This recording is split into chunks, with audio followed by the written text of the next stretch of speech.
Bonjour à tous, alors dans cette vidéo nous allons voir comment tracer la fonction y égale cosinus x.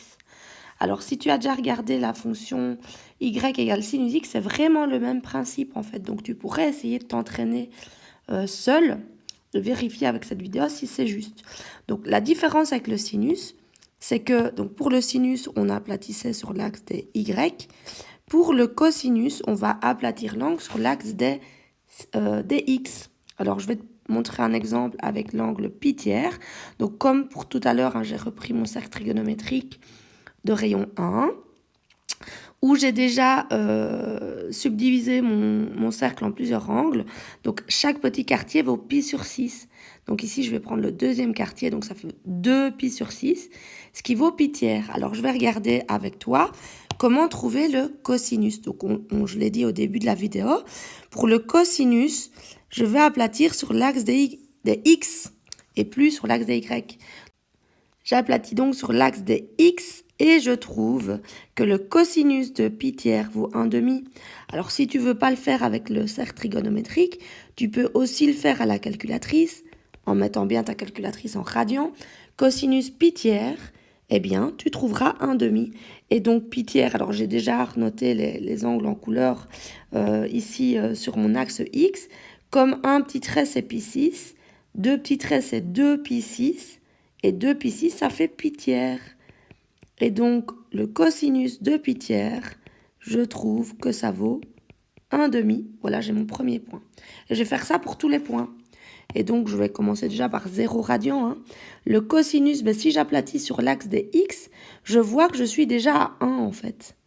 Donc de la même manière, tu aurais pu taper à la calculatrice cosinus 0 et tu aurais trouvé 1. Et je continue, ainsi de suite. Mon angle pi demi, quand je l'aplatis, je trouve 0. Donc pi demi qui est là, ça sera 0. Ensuite, cosinus de 2 pi tiers, quand j'aplatis, eh bien je trouve moins 1/2. De nouveau, tu peux vérifier avec ta calculatrice. Cosinus de 2 pi tiers, ça fait bien moins 1/2. Donc cosinus de 2 pi tiers, qui est là en orange, j'avais reporté les couleurs pour avoir plus facile, j'ai moins 1/2. Cosinus de pi, ici, comme il est déjà sur l'axe des x, je suis à moins 1. Voilà. Ensuite, je suis à 4 pi tiers. Donc 4 pi tiers, si je regarde sur mon cercle trigo, j'arrive à moins 1/2 également. Donc de nouveau, tu peux tester avec ta calculatrice. Cosinus de 3 pi demi, j'arrive ici au point jaune. Voilà. Ensuite, 5 pi tiers.